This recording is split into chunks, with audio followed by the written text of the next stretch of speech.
کیا آپ جانتے ہیں کہ قرآن کریم کی روانی اور درست تلفظ کا سب سے مضبوط راز صرف حرکات کی صحیح مشق میں چھپا ہوا ہے؟ اگر حرکات مضبوط ہو جائیں تو قرآن پڑھنا آسان، رواں اور دلنشیں ہو جاتا ہے۔ السلام علیکم ورحمۃ اللہ وبرکاتہ۔ میں ہوں مولانا عبدالرحمن مداخیل۔ میں قرآن ٹیچر ہوں۔ الحمدللہ میں 14 سال سے تجوید کے ساتھ قرآن پاک کی خدمت سر انجام دے رہا ہوں۔ اگر آپ ہمارے چینل پر نئے ہیں تو ہمارے چینل کو فالو کریں، ویڈیو کو لائک اور اپنے دوستوں کے ساتھ شیئر کریں اور کمنٹ میں اپنے تاثرات کا اظہار ضرور کیجیے گا۔ آپ کی محبت، حوصلہ افزائی اور دعا ہمارے لیے قیمتی سرمایہ ہے۔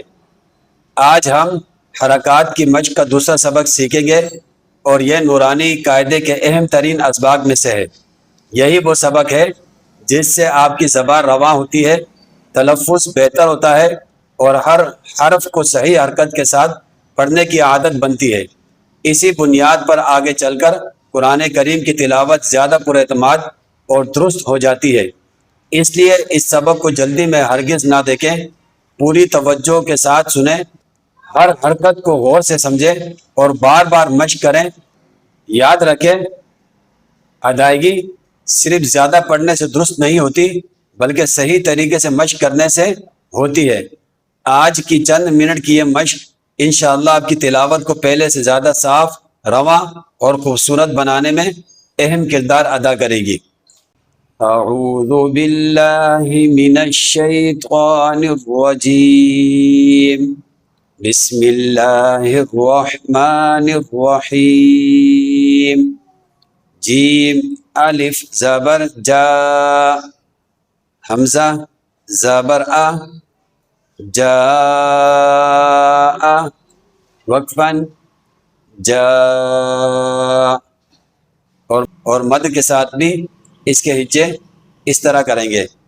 جیم الف مد زبر جا، حمزہ زبر آ، جا وقفاً جا۔ مد کے ساتھ بھی اس کے ہجے کر سکتے ہیں اور بغیر مد کے بھی اس کے۔ جیم یا زیر جی، حمزہ زبر آ، جی آ وقفاً جی۔ ہا الف زبر ہا، غو دو زیر رن، ہارن وقفاً ہا۔